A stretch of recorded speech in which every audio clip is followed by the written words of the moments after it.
Hey, everybody. Welcome to Game Mess Mornings with me, Jeff Grubb, your host from giantbomb.com. Thank you for tuning in. In this episode, we're going to be talking about making your own physical games and finally getting a better look at a major Switch 2 exclusive. It's going to be a good one because we have Jan Ochoa on the show. Jan, how are you doing? I'm tired. Yeah, we're hanging in there. We're doing all right. But yeah, you gotta get ready for another trip coming up real soon, Jan. It's great. It's great. I mean, thankfully, it's going to be a fun time at Mysterium. I can fall asleep in the car for at least one shift of it. It's going to be great. For folks that may have missed it on the Bombcast yesterday, we're also incorporating the Giant Bomb road trip from San Francisco all the way to Portland, Oregon. Grubb, Mike, myself, and Dan Reichert in a car for X amount of hours. Yeah, it's going to be a couple days. It'll be like 2 days of about 7 hours of driving, maybe more, as we decide to go off the map and go into different places. We'll see. I'm excited. It's going to be a good time. But yeah, that'll be kind of a great way to get out there, get together, and maybe see some folks. We're going to be doing some stuff maybe in Portland. That's where we're going to be the longest. So I think that's our best chance to meet up with people. If you're a premium out there, keep your peepers peeped to the premium channels of the Discord where we will have announcements over there. But yeah, Grubb, there's a lot of stuff going on. Just the pile of stuff to edit just keeps getting bigger and bigger and bigger. It's large. Yeah, we keep having ideas, and there's a backlog. But we'll get to that by getting through this show. Let's explain ourselves. We're Giant Bomb. Go to giantbomb.com/join, become a premium member. If you do, you're supporting independent games media. We really appreciate everyone who has supported us so far. It enables us to keep doing what we want to do over here, how we want to do it. And if that's of interest to you, go to giantbomb.com/join, become a premium member. It's going to also get you ad-free versions of our shows. It's going to get you access to a bunch of premium exclusives. We have This Is the Run right now for Sewer Shark. We have some more cool stuff popping off all the time. Some new stuff we're going to be recording here real soon. So get on board, become a member. And when you do, you're going to be making sure we can keep doing things our way. As far as this show goes, most weekdays, I, Jeff Grubb, will help piece your gaming life back together. That includes breaking news and maybe even some of our own original reporting.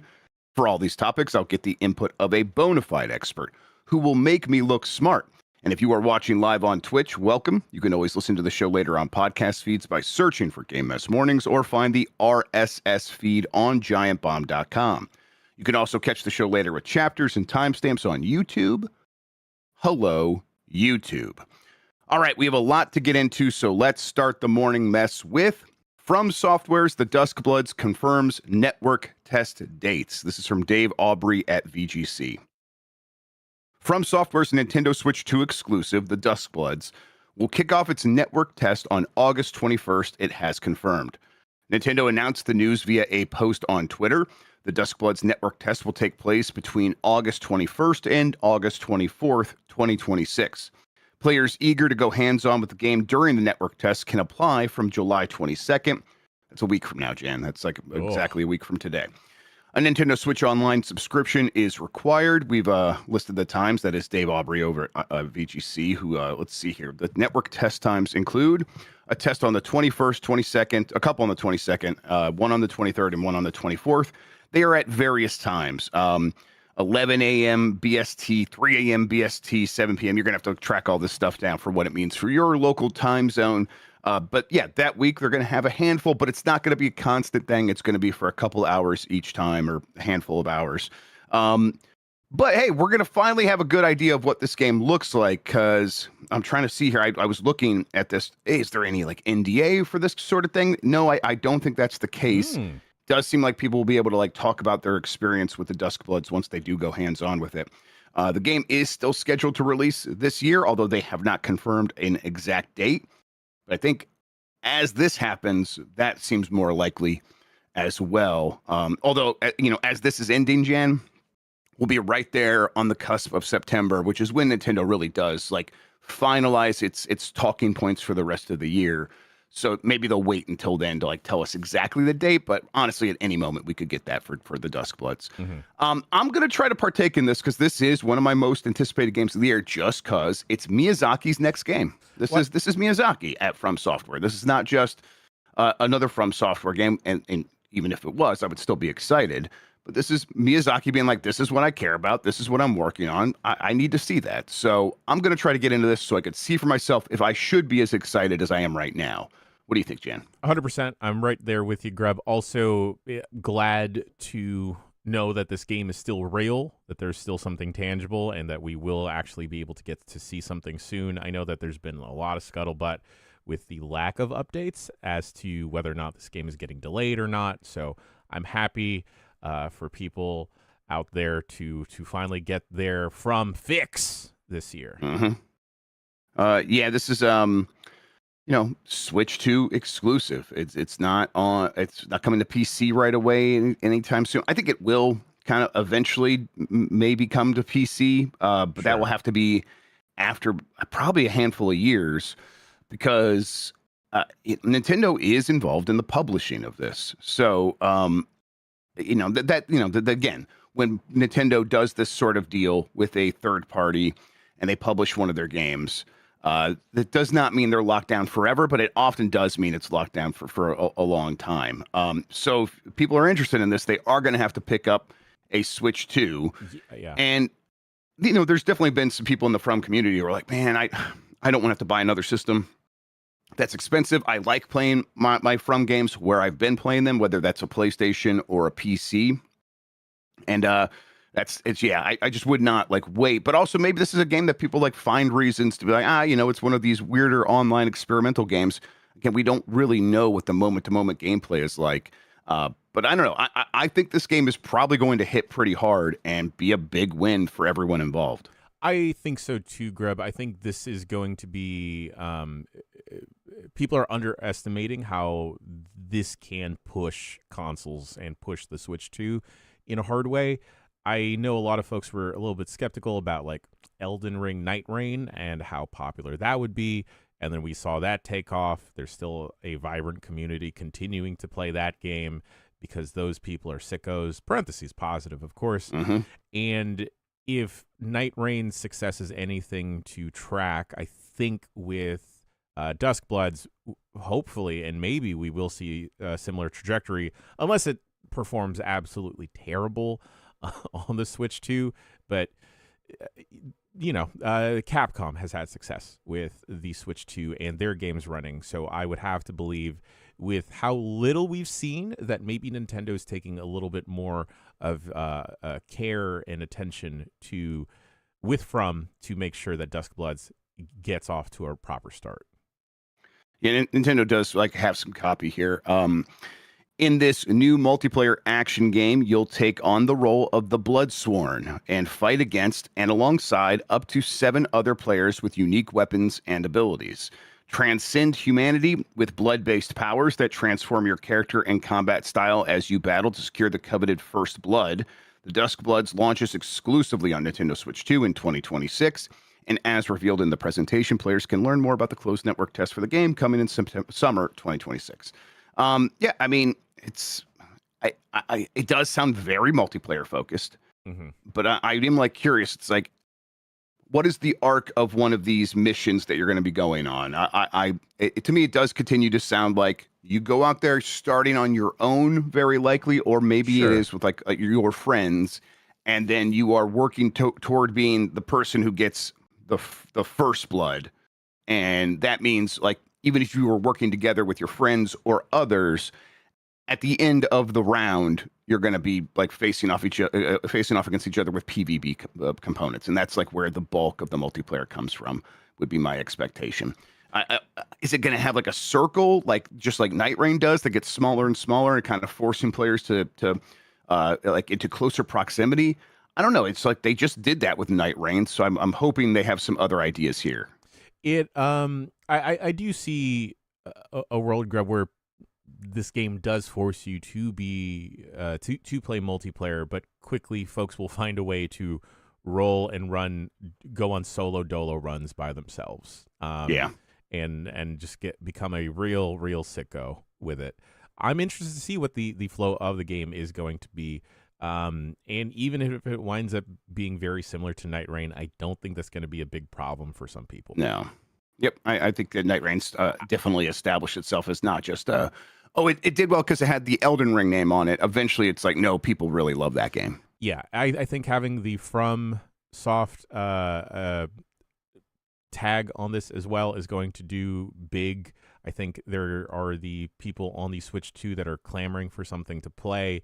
We'll get really into this. Perhaps this is one of those games that you can convince your friends to also get into, that this could be that multiplayer hangout game, especially with Destiny 2 shutting down, and those communities looking for a group game, a hangout game to flock to.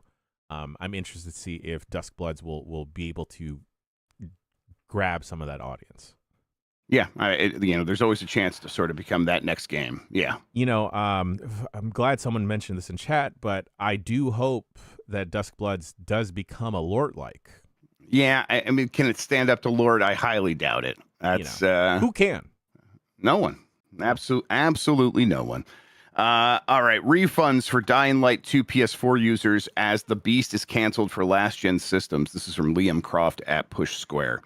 Techland has shared it will be providing some form of refund to owners of the PS4 version of Dying Light, as the team has canceled the last-gen port of Dying Light The Beast. I think they're also refunding on Xbox as well.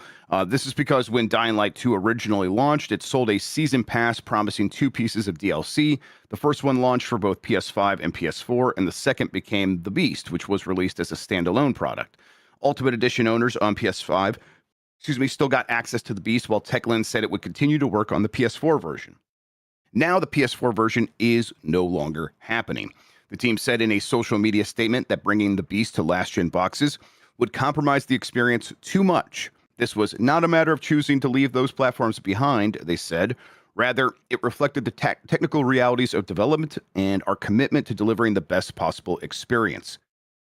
Techland then apologized for the cancellation and said, anyone who was expecting to play on either platform will be eligible for a refund. So, yeah, both Xbox and PlayStation. Just kind of a maybe notable in that we are in this weird moment, Jan, where console, the advancement of consoles feels questionable, and maybe more questionable than ever, because it's going to, the cost benefit analysis has been thrown so out of whack, where we were already getting such diminishing returns from one console to the next. And even from a PS4 that was kind of thrown together sloppily versus a PS5, which was this very elegant hardware they did do a great job making. Even the jump between those two consoles wasn't huge. And so we weren't expecting much of a jump from PS5 to PS6. And now it's going to be that much more expensive.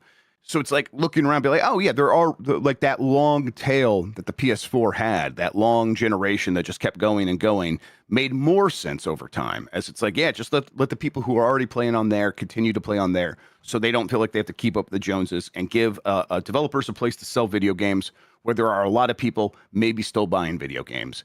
And it's like the reality of making these games just kind of ran into a wall here, where it's like, yeah, if you kept trying to keep up with the Joneses, your games just simply won't work on that old hardware anymore. And maybe now enough people have moved on where you do want to leave those consoles behind, but it's like, man, it kind of would have been nice to still have those systems going.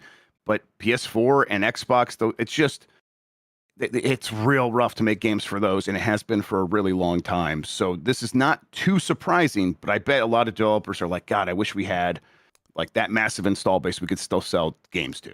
Yeah, I'm curious as to how developers are going to approach the end of this current console generation that we're in. I think it's with the hope that it doesn't end, Jan. Yeah. I think that's what it is. I think they're like, let's just hope this one goes on forever. Yeah, and then you also have to balance the performance on a base PS5 versus a PS5 Pro, and how many people can adopt that. And I'm sure that even that SKU issue was probably difficult when developing for the PS4 and the PS4 Pro, and then the PS5 and PS5 Pro, on top of all the other console ecosystem on the Xbox side, and making sure you're checking off all of those boxes.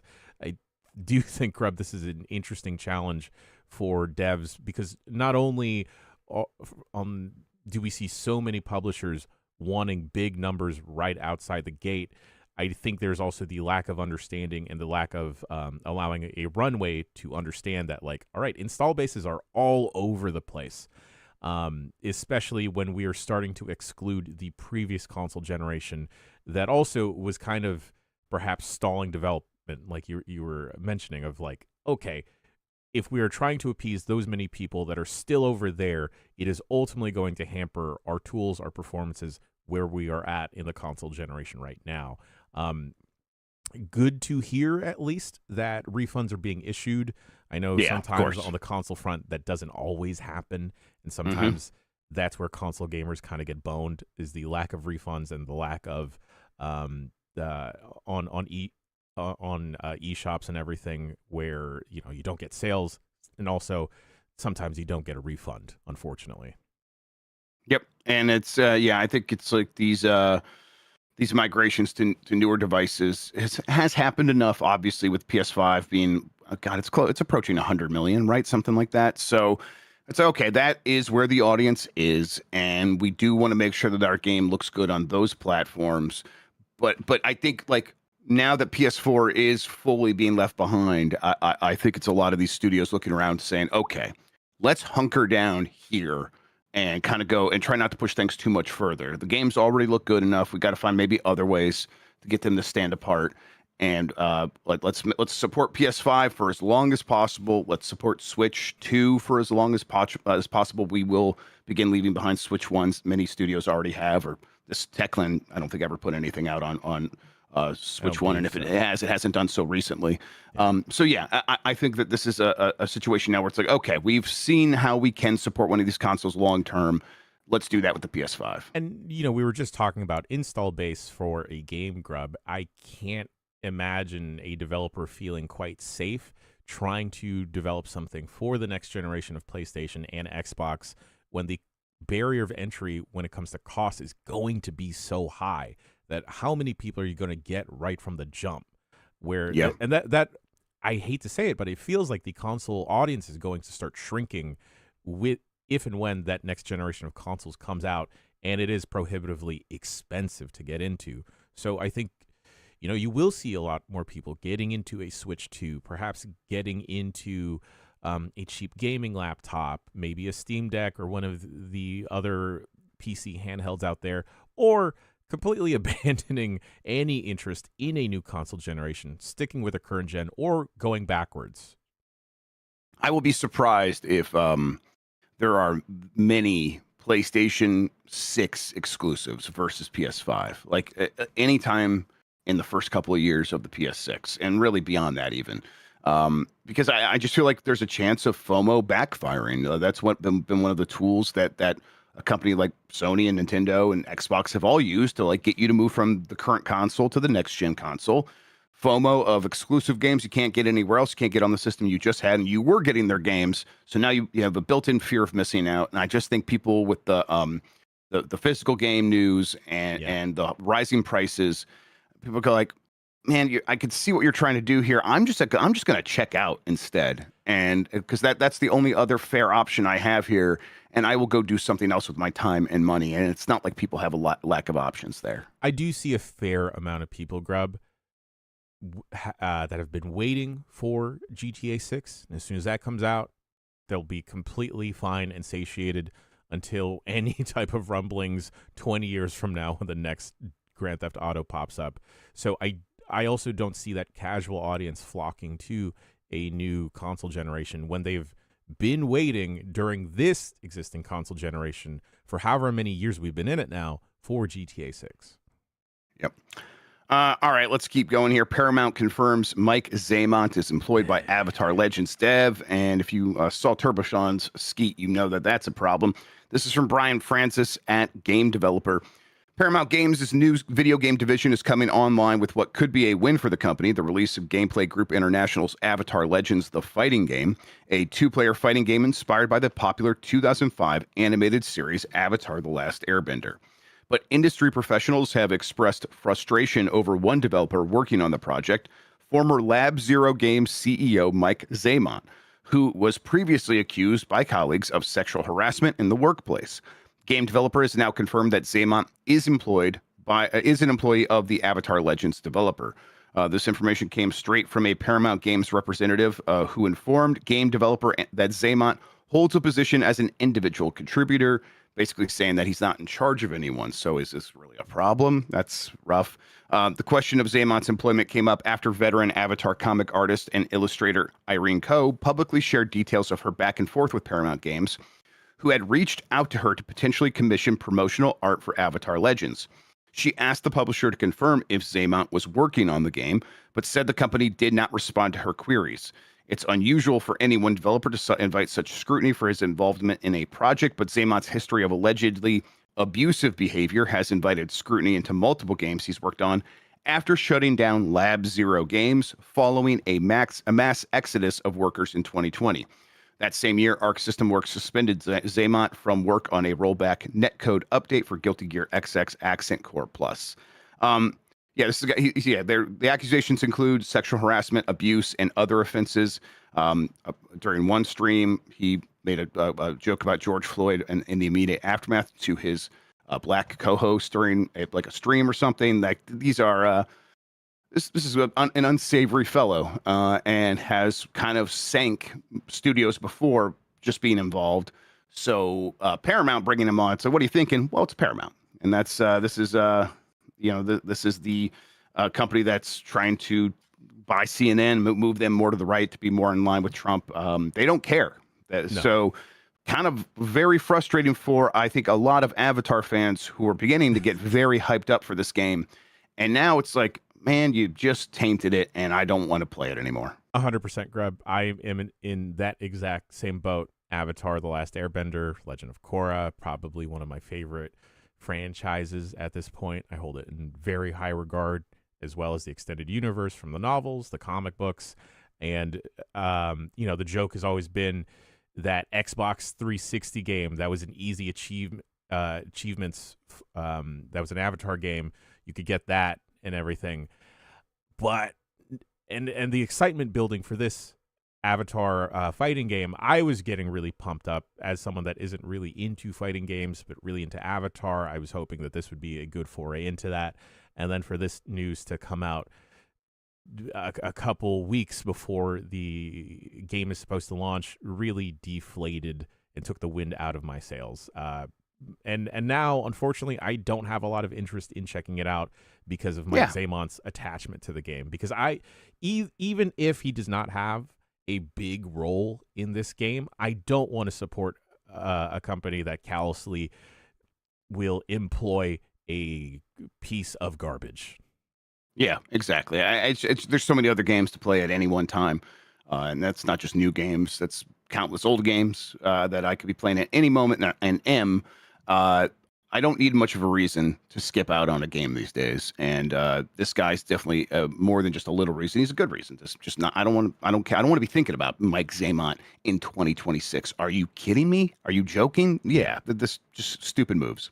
And all right, like please. Friend of the show, John Martin. One of his reply to Sean's post on Blue Sky is the worst part is that they know this, right? Is that they know that he is a bad person, a bad figure. If he's already sunk a company before, why are you going to invite that into a game that has a lot of potential and has a lot of fans clamoring for a good game in this IP? Especially with one like Avatar that talks and touches upon multiple social issues underneath the surface. It's such a boneheaded move from Paramount, and I don't want to say like, oh, it's Paramount. Of course they're idiots, but they're fucking idiots. And I want folks to know, no space for any type of behavior like Zaimont does over here at GB. All right, let's take a break. There's a couple of stories that have popped off that are not on the rundown. We'll get to right after this break, everybody, including something happened with Ratchet and Clank, and we got Denshattack Reviews in, so we'll talk about that right after these messages. If you want to skip out on them, you can do so. Go to giantbomb.com/join, Become a premium member, get ad-free versions of the shows there.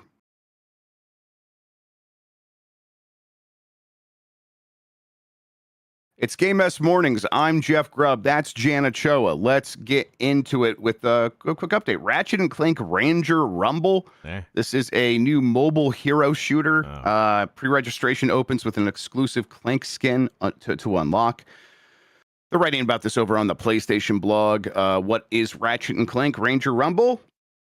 It is a free-to-play multiplayer hero shooter that brings the iconic franchise to mobile, developed by Obibby in collaboration with PlayStation Studios and Insomniac Games. Captain Quark has created a revolutionary combat simulation to find the next generation of Galactic Rangers, but, well, it's Quark, so once you step into the arena, anything can happen. It's a hero team-based shooter, it looks like. So, okay. Like Overwatch, but Ratchet and Clank. Look, I'm glad Ratchet and Clank is still getting still releasing games, but this is not what I'm interested in. I don't know. I'm not expecting a Ratchet and Clank game like super soon, anytime. Because I think that has moved to a once per generation game for them, so they'll wait to the PS6 before they have another one. And that studio's very, very busy, right? They have Wolverine, they have a Venom game that they were working on, and are they still? And maybe they'll go back to that, and that's before they get into a list of going back to other Spider-Man games, let alone all the X-Men games they are rumored to be working on. Not just rumored but leaked. So it's like, will they get back around to Ratchet and Clank? Well, that was on their list as well, and I do think it will happen. But hopefully it wasn't this.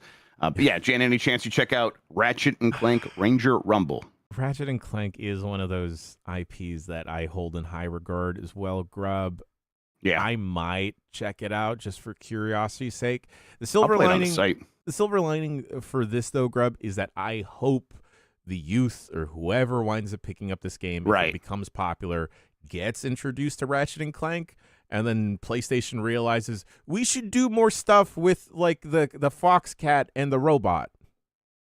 It is I guess at the very least, something like this. It's like Ratchet and Clank is a skin in Fortnite, and that's how we're getting to the youth. And I'm like, yeah, but I kind of wish they would just have their own game. They're doing their own game. This is that. So I will complain a little bit less and kind of hope that we just have a real mainline Ratchet and Clank game happening sometime soon.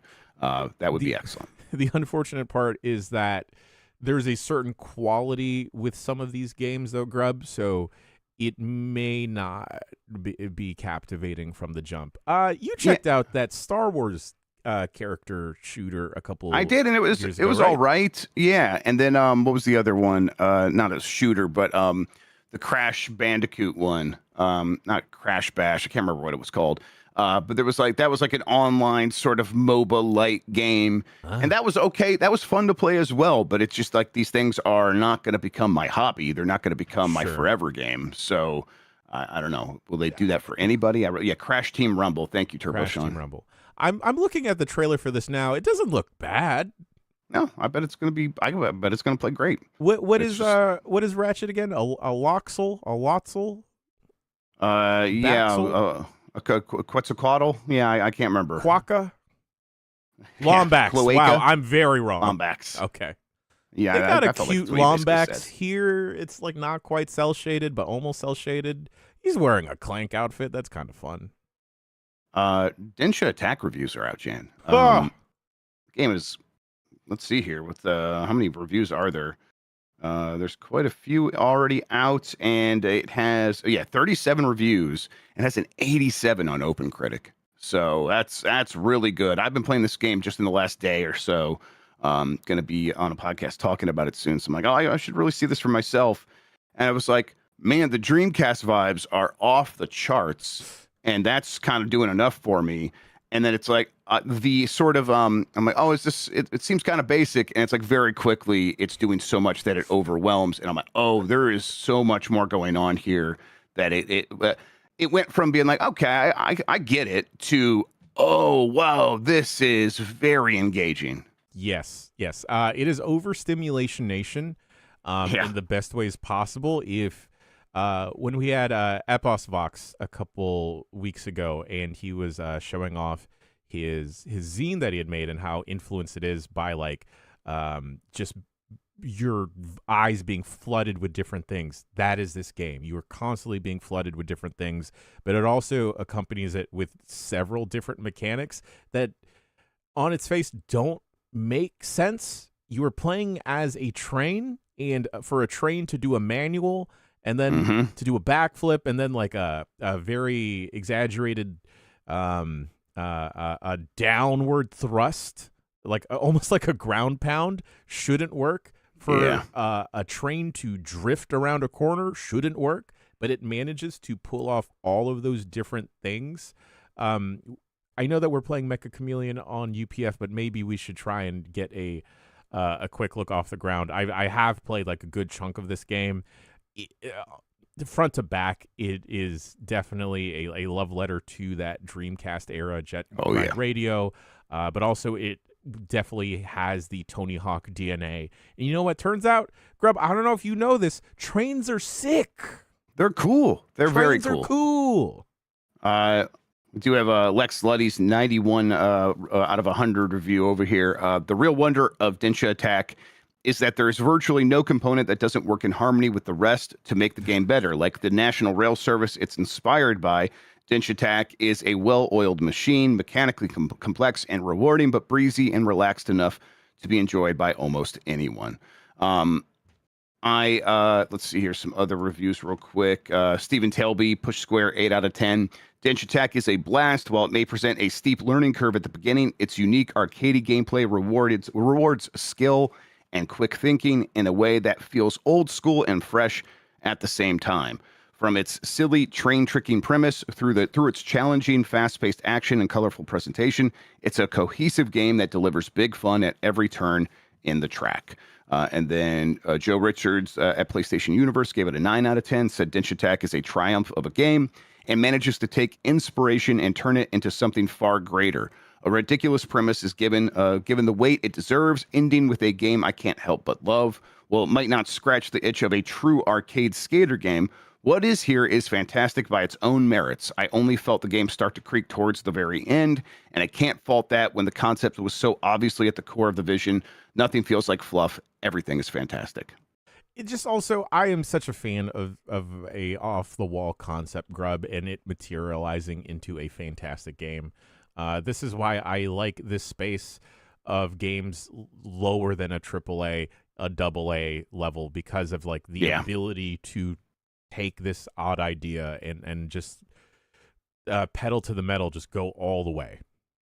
Yep, and it's I think that is that last little blurb there kind of gets at what I would like warn people who are coming from my perspective. Like you're going to go in expecting like, am I going to feel the way I feel when I'm playing Tony Hawk? And eventually you will, but not right away, because it's like you need to sort of understand that it's doing something slightly different. And being on a rail does mean like, oh, I'm not really in control. No, you have a ton of control. You just have to like wait for it to show you all the tools it gives you. So that's the curve there. All right, let's keep going here. Compulsion Games post calls for business partners after Xbox spinoff. This is from Diego Arguello at Game Developer. Compulsion Games, the studio behind South of Midnight, is making a public appeal in search of opportunities to collaborate with studios following its spinoff from Xbox last week. In an open letter shared via social media, the studio expressed its desire to collaborate with studios across the games and entertainment industry, inviting partners to leverage the talent and creativity of the team.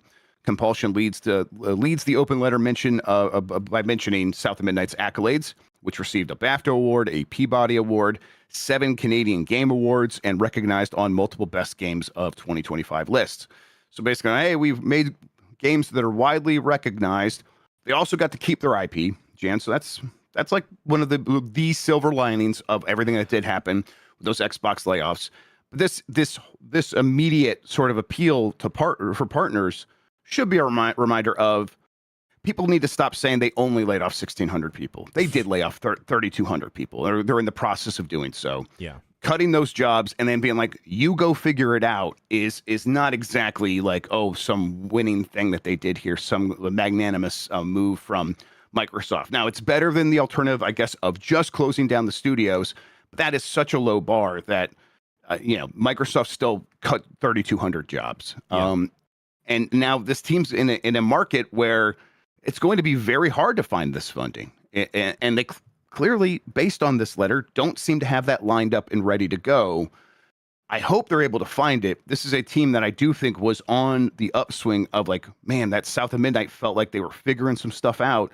If they could keep doing stuff along those lines, they probably have several great games in them. And I hope that can happen, Jan. 100%, Grubb. Suddenly gaining independence from a corporate entity is not. It is great. It is fantastic, but it does come with a lot of scary issues, and especially when you are a studio at the size of Compulsion Games, you have a lot of people to support. You are not a group of 5 dudes plus 3 others that can kind of like take wild swings. You have to take measured moves to make sure that your studio can stay together. And also in the volatile business world where we're in, it is incredibly hard to get a buy-in from a publisher standpoint or from a bigger standpoint for someone to invest in your company. And that also runs the risk of like, okay, say we get acquired by another publisher or another group. What happens then? And will we wind up getting cut down the line? Will the guillotine come down for us then? Are we just prolonging the inevitable? Ultimately, I hope Compulsion Games is able to pull it off and find a business partner that works out for them so they can stick together. I'd be very interested to eventually play South of Midnight once it is divorced from Xbox because of BDS boycott and everything. And it is a scary place, but like you said, I guess the silver lining is that Compulsion Games gets to keep their IP. Very, very small silver lining. We don't have to pretend like that this isn't an ongoing tragedy that's happening. Yeah. We all know it is. Yeah. And these are also just the layoffs that have been announced, right? Who knows what other minor small cuts are going to continue happening as the weeks progress. Yeah, and as we find out more from the layoffs, it's like, oh wow, they're gutting things in a way that just sounds like slipshod and random. And do they have a plan? And I just think the answer continues to be no. Like they just want to cut and cut and cut. And then the plan that they state publicly of we are refocusing on our core franchises. So we are going to have a team working on Fallout now. Aren't you excited? And then the people who like made those games, many of whom who have been laid off, are like saying, what are they talking about? The mechanism, the machinery underneath that made those games possible has, if it hasn't been completely cut, has been mortally wounded. Yeah. And so like they don't really mean the thing that they're saying to you, which we have a track record of believing that they are not meaning what they're saying. They've done that over and over again, going back to the recent showcase where they told us these games that are Xbox games and you should get excited about them because they're Xbox games were from studios they were planning to close in the next week. So, yeah. For any of those Xbox console warriors that are still flying that flag, I just implore you that this company does not care about you. Yep. Absolutely not. Speaking of, Xbox has removed Tony Hawk 1+2 from its upcoming Game Pass releases. This is from Chris Scullion at VGC. Microsoft has removed Tony Hawk's Pro Skater 1+2 from its list of upcoming Xbox Game Pass titles. Last week, the latest batch of Game Pass titles was confirmed, including the full version 1.0 release of Pal World, Day 1 title Ascend to Zero, and the addition of Gears of War Reloaded to Game Pass Premium. The list also included Tony Hawk's Pro Skater 1+2, which was set to be added to Game Pass Ultimate, Game Pass Premium, and PC Game Pass on July 21st, according to Xbox's list. Now, however, the post on the official Xbox Wire blog listing the next wave of Game Pass titles has been updated, along with an editor's note reading, "We've removed Tony Hawk's Pro Skater 1+2 from the list of titles coming soon to Game Pass." No explanation has been given for the removal of the game from Xbox's Game Pass release schedule. Xbox acquired the game's publisher Activision in 2023, meaning it owns Tony Hawk's Pro Skater IP, and theoretically could release the game on Game Pass whenever it wishes. Instead, the game's sequel, Tony Hawk's Pro Skater 3+4, was added to Game Pass on its day of release in July 2025, and it's still available there. Given the game is now nearly 6 years old, this is going back to 1+2, there may be licensing reasons, is what Chris Scullion is speculating here, for Xbox's decision to remove and remove it from its Game Pass plans. Should the game have to be pulled from the Xbox Store in the near future due to expired music or sponsor licensing, it would have to be taken off Game Pass too. So maybe they're like, they forgot, and they're like, hey, we'll announce it, and then like, wait, someone should check and see if this game's going to get delisted in the next 3 months or a year or something, and then that would be kind of annoying. So let's not even put it on Game Pass. But man, it just feels like something you should know before you announce it. This is bizarre, Jan. What's going on here? It is very bizarre, but I don't exactly trust Xbox, Microsoft to think that far in advance at this point, just because of maybe the people that were responsible for that are no longer there, right? Yeah, the people that would have known. 100% completely possible. Perhaps Rodney Mullen is holding is bashing his skateboard, saying, "No, take this game down. Okay. Pay me better." Maybe. I hope so. Rodney Mullen should be paid better. Yes, Rodney Mullen, one of the fucking goats. This could be a licensing issue. I don't see this as like a particular business move to incentivize people to go out and buy copies of the game at that point. No. So perhaps it is something as simple as, like you said, a sponsor deal being up. There are like a lot of different actual real life brands in the game, different skate brands, shoe brands. Music, obviously, yeah. Music is like always the big thing. Maybe Bob Burnquist is done.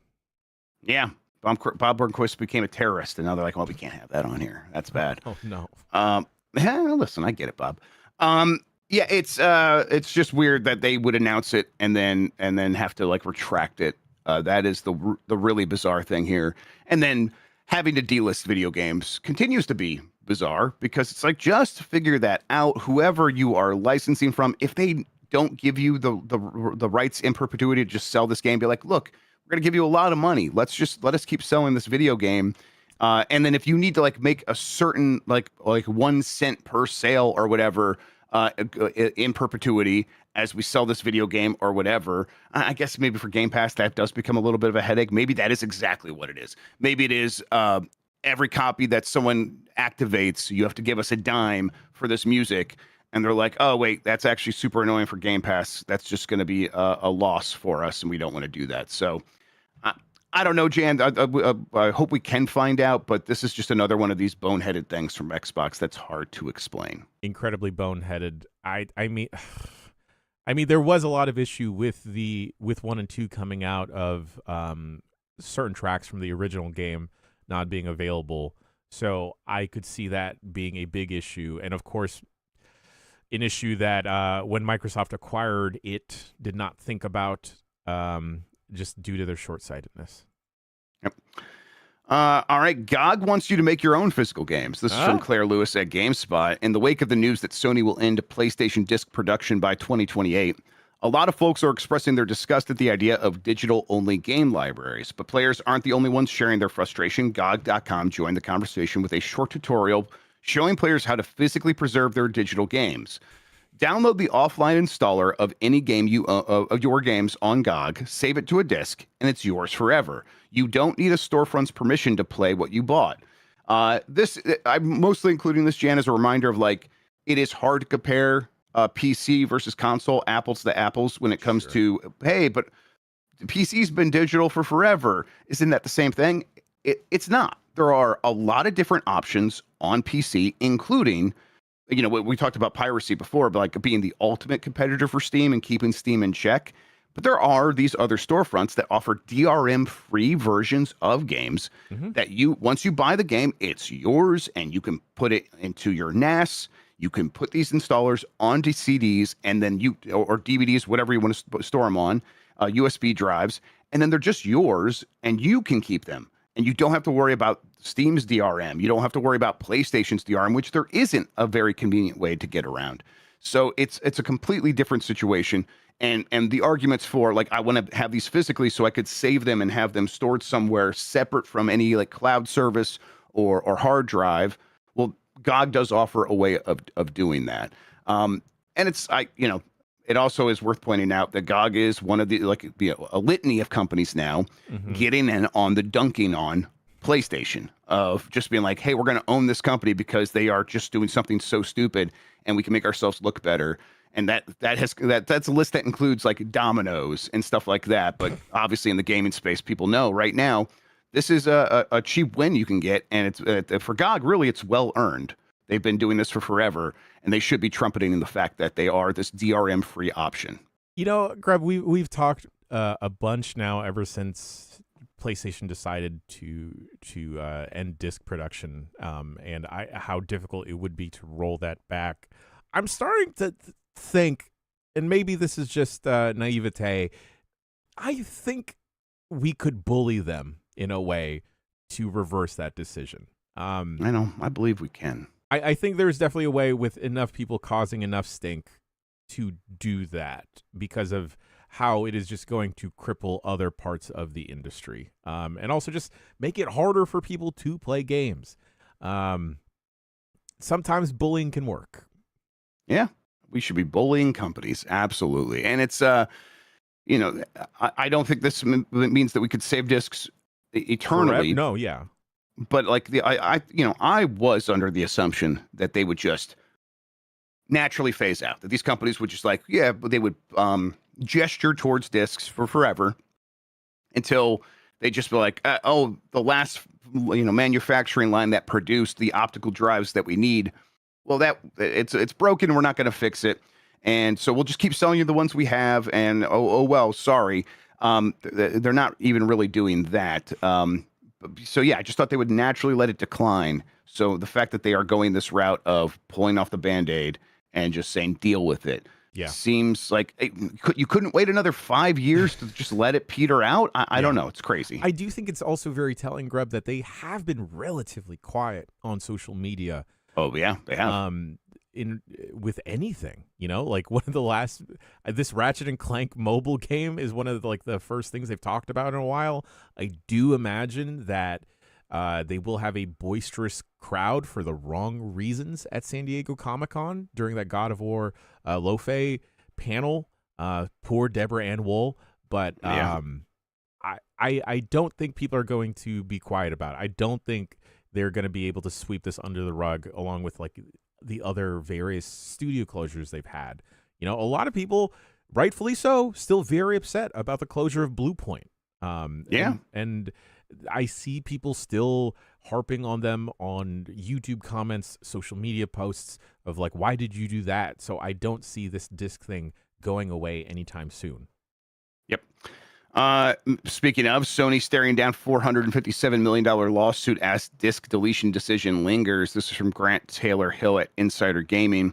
It was recently discovered that a Dutch consumer group had filed a massive lawsuit against Sony that aligns perfectly with the tech titan's recent decision to scrap the physical production of new PlayStation games from January 2028. No more discs will be printed, as we know. The group, Stitching Massachade and Consumerent, claims to have filed the lawsuit on behalf of a whopping 1.7 million Dutch PlayStation users, and it's seeking $457 million in damages for exorbitant prices in the PlayStation Store.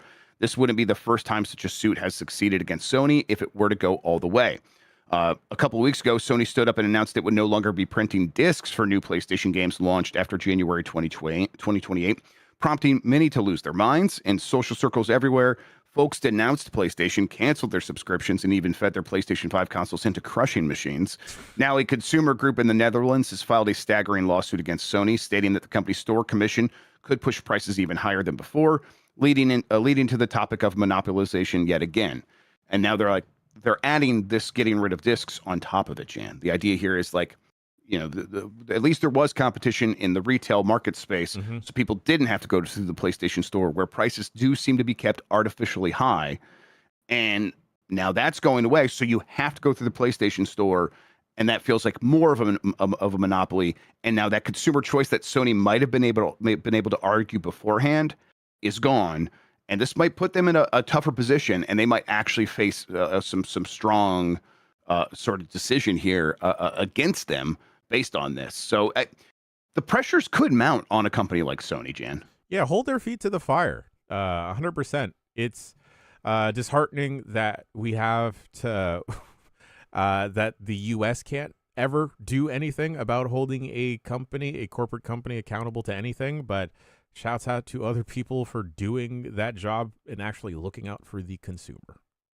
Yep, absolutely. A new survey claims 100% of Japanese online game developers that were surveyed, let's be clear, use generative AI tools. This is from Chris Scullion at VGC, and I'll just they surveyed basically studios that make online games and mostly online mobile games. But of those surveyed, 100% responded saying that they use generative AI. Let's see, 94% use Gemini. 84% use Claude, 76% use GitHub Copilot. Fucking get a life. It is this is the kind of thing where, like, you know, I'll just kind of say it again. When I was saying I was interested in Crazy Taxi, it was with this in mind of like, it's everywhere. I know it's everywhere, and especially in Japan, that they're all using it. So there's no difference between that and all the other Japanese games I was excited about. But it's like, the toothpaste out of the tube, Jan, or what? Like, there's a part of me that was like, oh man, these Western games are sort of losing the thread. At least we have Japan, and then it's, oh yeah, that's right, Japan very in on AI.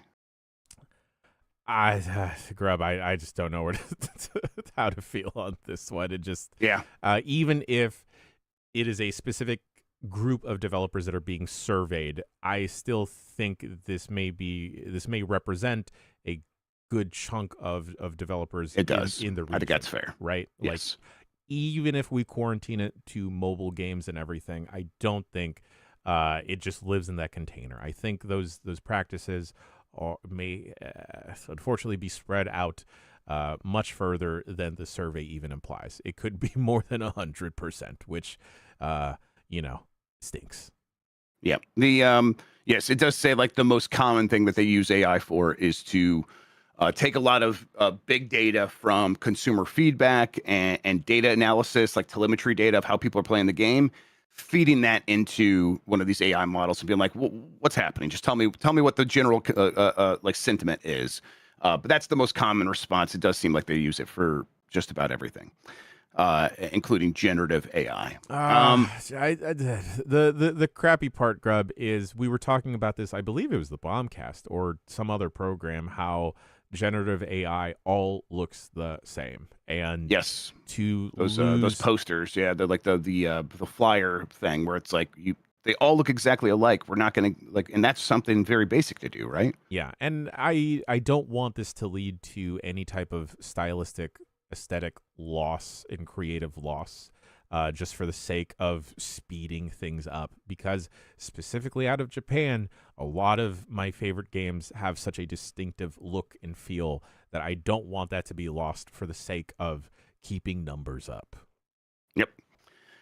Dragon's Dogma 2 Dark Arisen already running at 30 frames per second and higher on Nintendo Switch 2. I think that is way above what people had expected for this, based on the way that game ran on really powerful PCs when it launched.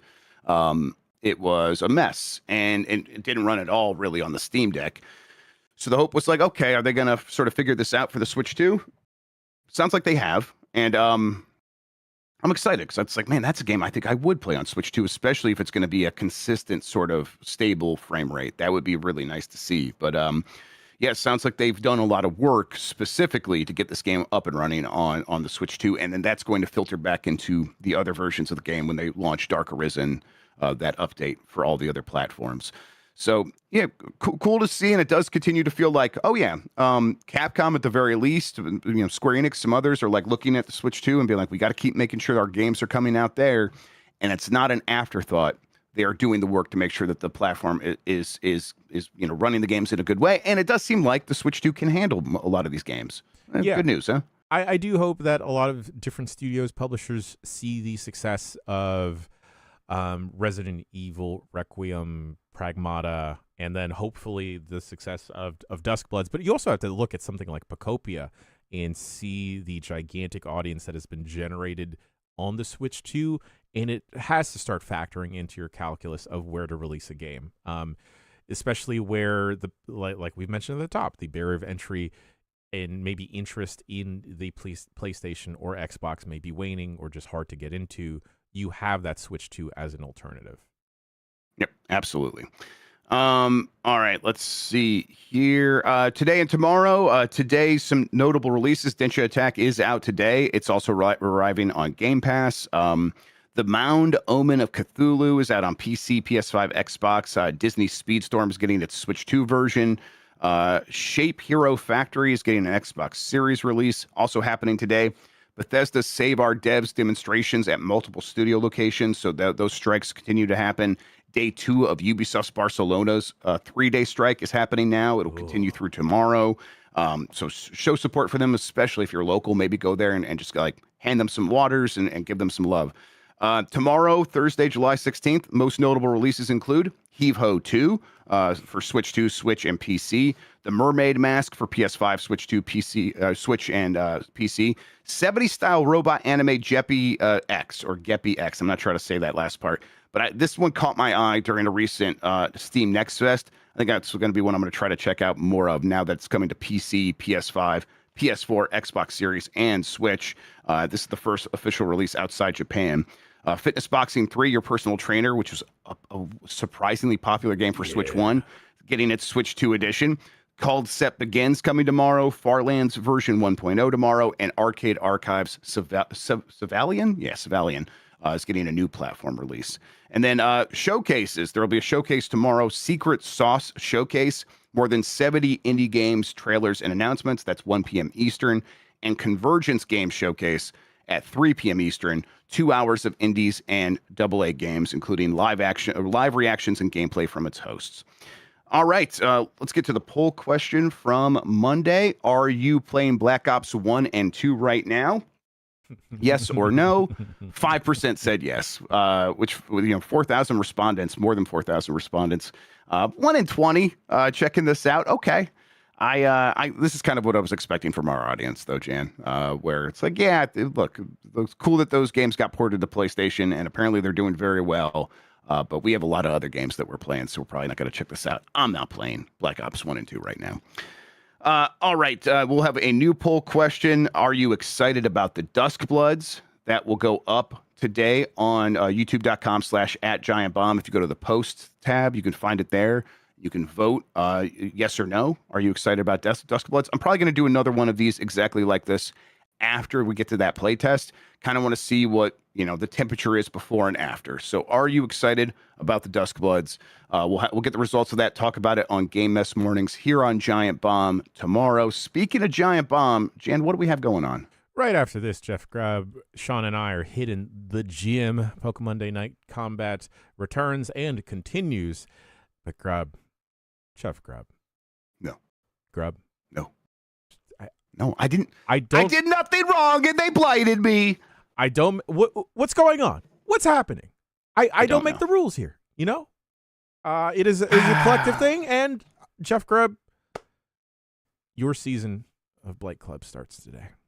Why are people excited? It's better when the other ones are playing. That's how I feel. I do find it to be entertaining when those two are upset with each other. Oh, that's very good. I guess we're going to have a come down match, and that's what I'll be. And then we'll get back to them hurting each other the way it should be on Blight Club. All right. Okay. Yeah. Grubb, I'm predicting this now. One of them or both of them are going to wind up being upset with each other and blaming the other person for something today.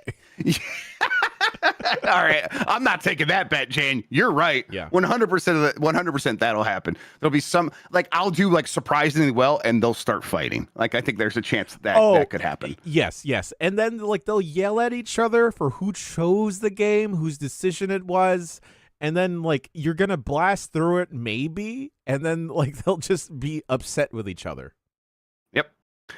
All right. So Blight Club later today.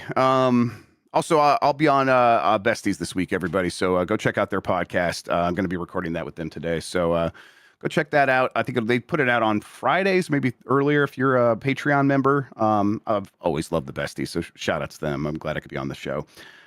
Okay, let's see here. We wrapped up that. I think what I do now is say, Jan, thank you so much for hanging out with me today and talking about video games, man. I really appreciate it. It's the best way to start a Wednesday, Grubb.